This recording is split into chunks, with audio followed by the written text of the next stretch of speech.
RKB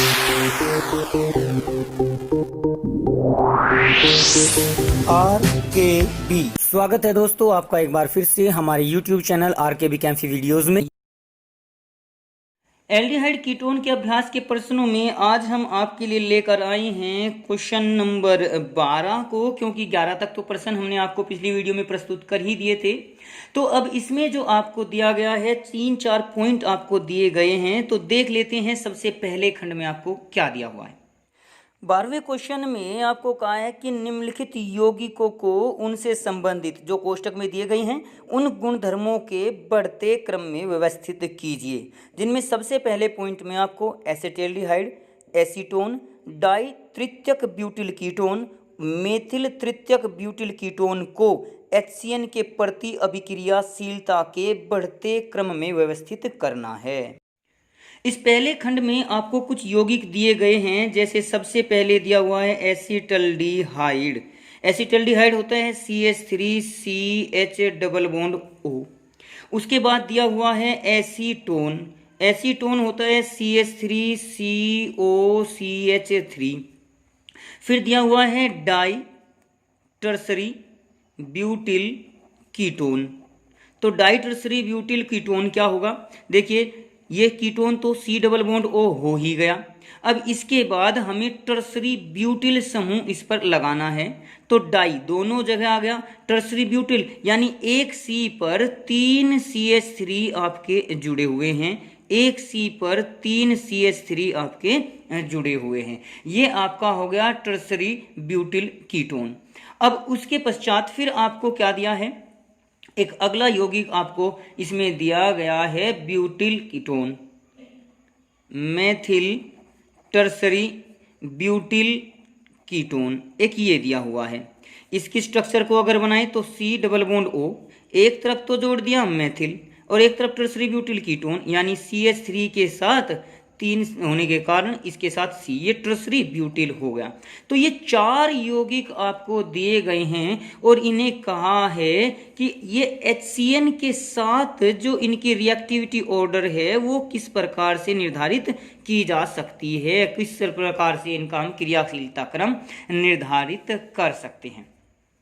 तो देखिए मैं आपको याद दिला दूं, जब हमने आपको थ्योरी पढ़ाई थी तो इसमें जब हम HCN जोड़ेंगे तो H पॉजिटिव CN नेगेटिव बनता है।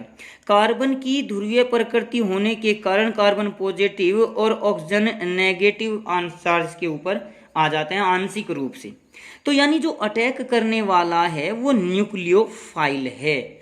तो न्यूक्लियोफाइल इस कार्बन पर अटैक करता है, नेगेटिव वाला पॉजिटिव पर अटैक करता है। तो यहां हम पॉजिटिव कितना ज्यादा ला सकते हैं उस बात पर डिपेंड करता है इन सब की रिएक्टिविटी ऑर्डर।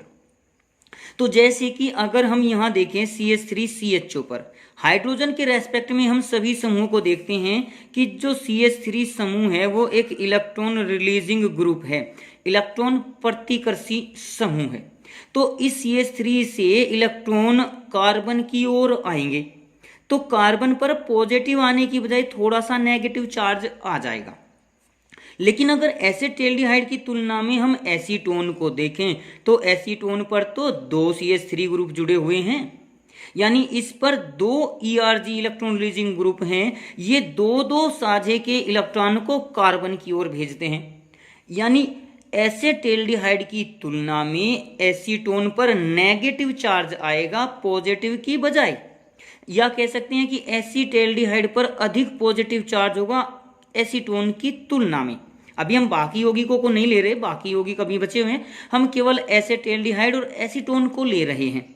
तो यहाँ एक समूह है, यहाँ 2 समूह है, तो किस पर पॉजिटिव चार्ज अधिक होगा, जाहिर सी बात है एसिटाल्डिहाइड पर। मान के चलिए इस पर पॉजिटिव चार्ज है प्लस का 10, सपोज कर लो, मान लेते हैं।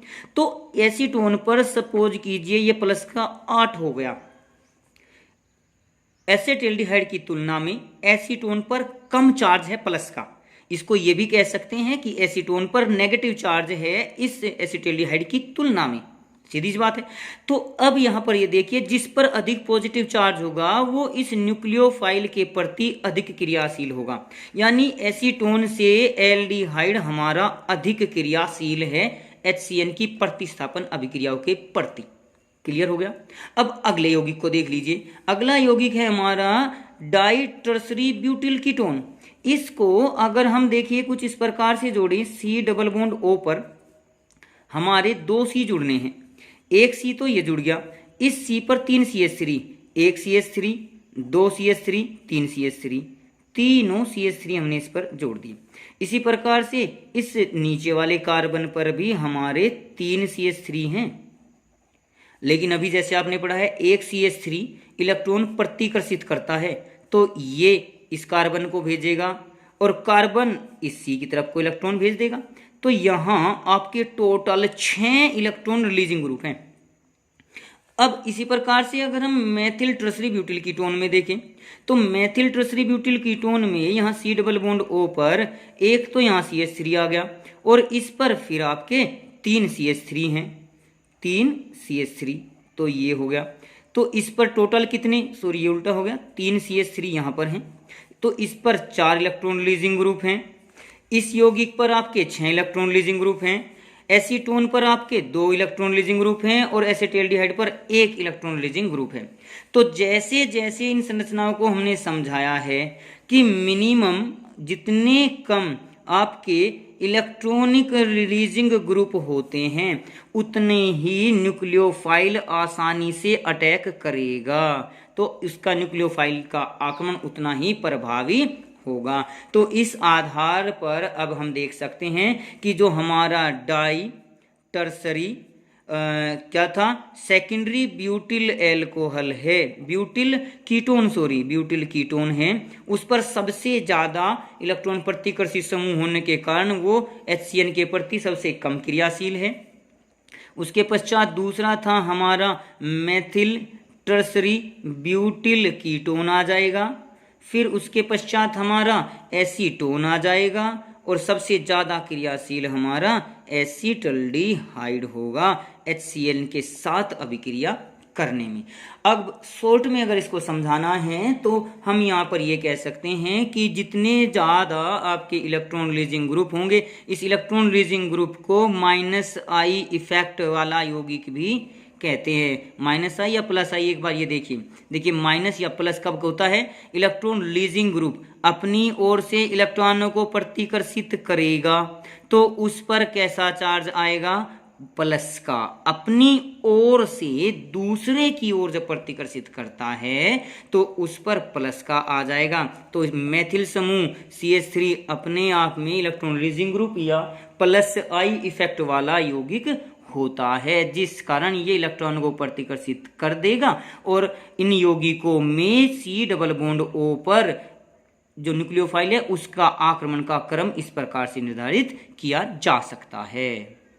सेकंड खंड में आपको CH3 CH2 CHBr COOH, CH3 CHBr CH2 COOH, CH3 twice CHCOOH और CH3 CH2 CH2 COOH, यानी ये 4 अम्ल दिए हुए हैं, कार्बोक्सिलिक अम्ल, जिन्हें हमें अम्लीयता के बढ़ते हुए क्रम में रखना है।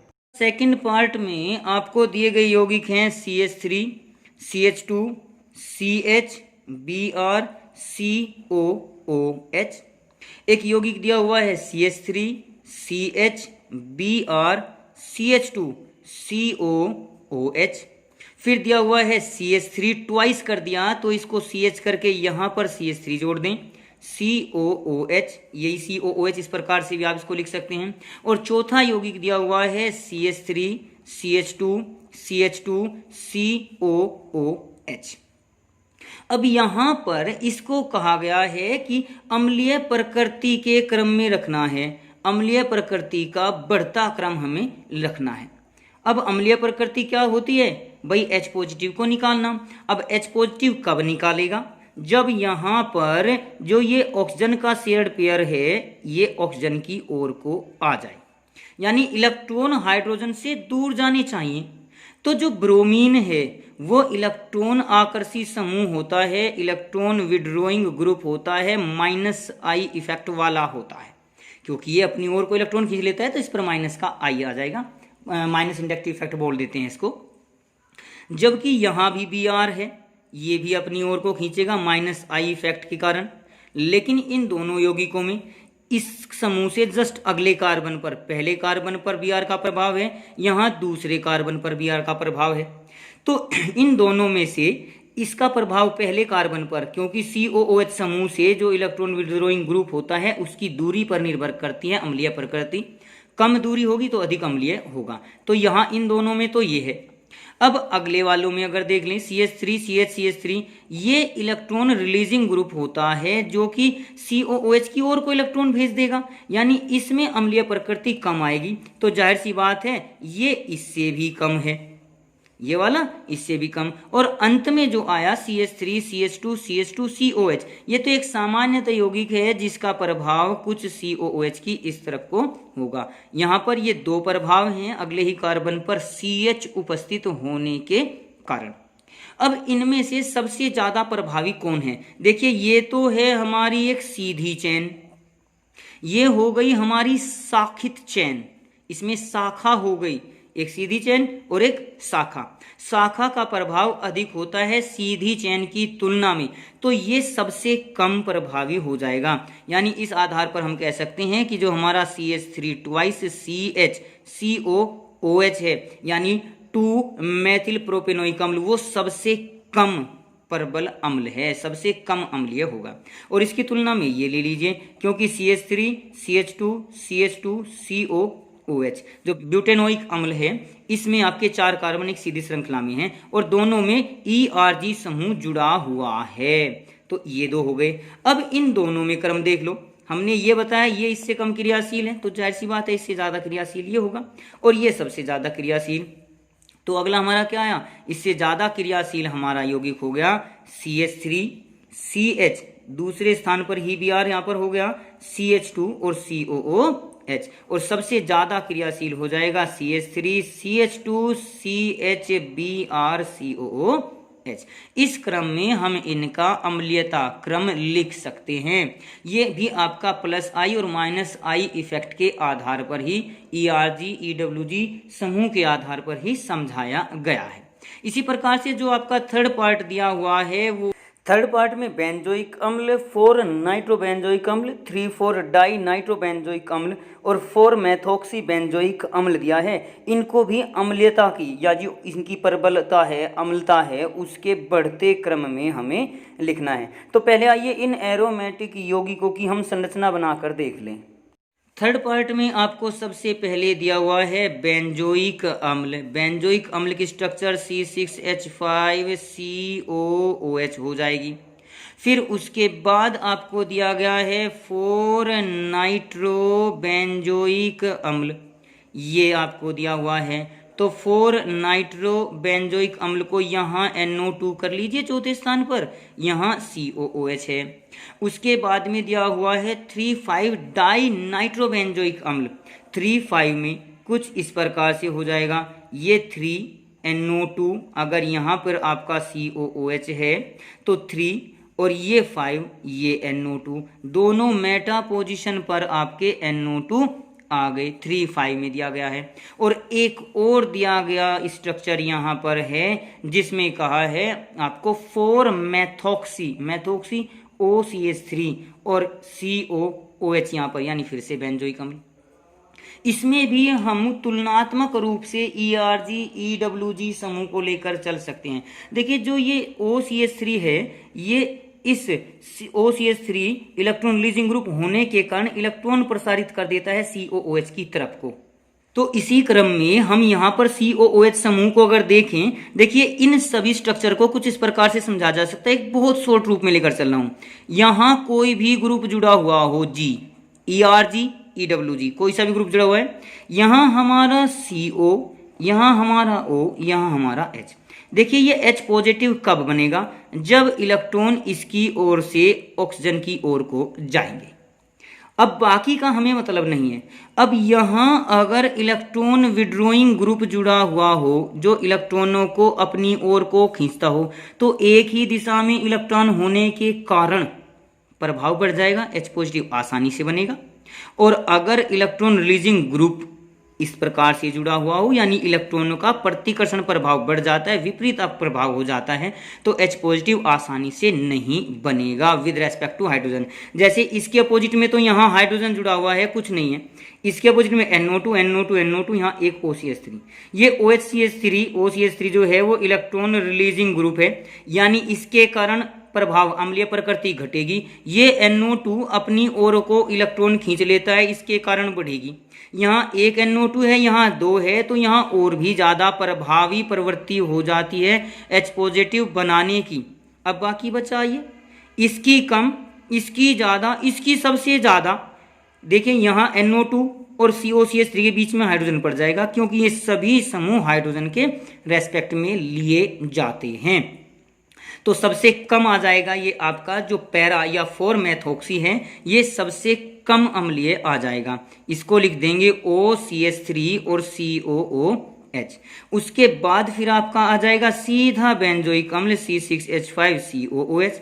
फिर आपका एक NO2 समूह वाला आ जाएगा, एक NO2 COOH, और अंत में जिस पर 2 NO2 2 इलेक्ट्रॉन रिलीजिंग ग्रुप जुड़े हुए हैं, उसका प्रभाव सबसे ज्यादा आ जाएगा। तो इस प्रकार से हम इनकी अम्लीय प्रकृति के बारे में जानकारी प्रदान कर सकते हैं। तो यहाँ पर हमने इस वीडियो में आपको अनेक प्रकार से इस क्वेश्चन को करके दिखाया। एक बार कीटोनिक यानी एल्डिहाइड और कीटोनिक यौगिकों में ERG EWG समूहों का उपयोग किस प्रकार से कर सकते हैं, और उसके बाद दूसरे और तीसरे खंड में दोनों में अम्लों की अम्लीय प्रकृति का क्रम किस प्रकार से निर्धारित किया जा सकता है, उसके बारे में आपको जानकारी दी है। अब इसके बाद जो आपका नेक्स्ट क्वेश्चन है 13, वो आता है यौगिकों के कंपाउंडों के आपको पेयर्स जोड़े दे दिए जाएंगे एग्जाम में, और उनमें रासायनिक अंतर बताना है, किस प्रकार से आप उनमें अंतर कर सकते हैं। तो अगले क्वेश्चंस के लिए आप हमारे साथ बने रहिए। अगर वीडियो आपको अच्छी लग रही हो तो आप अपने साथियों को प्रेषित कर दीजिए। अभी एग्जाम जस्ट आगे होंगे ही, आपकी पढ़ाई अब आपकी शुरू होने वाली है, लॉकडाउन खत्म हो चुका है, ठीक है। अब आपके स्कूल खुल जाएंगे, तो आपको ये क्वेश्चन, अब आपको इसका रेस्पॉन्स जो मिलेगा वो बहुत अच्छा देना चाहिए, ताकि आप लोग अपनी कक्षाओं में भी अपना प्रभाव दिखा सकें। तो आज की वीडियो के लिए आपका धन्यवाद। आज की वीडियो में बस इतना ही। अगली वीडियो प्राप्त करने के लिए हमारे चैनल को सब्सक्राइब करें, वीडियो को लाइक करें, और अगर वीडियो अच्छी लगे तो कमेंट्स करें और दोस्तों को भी शेयर करें।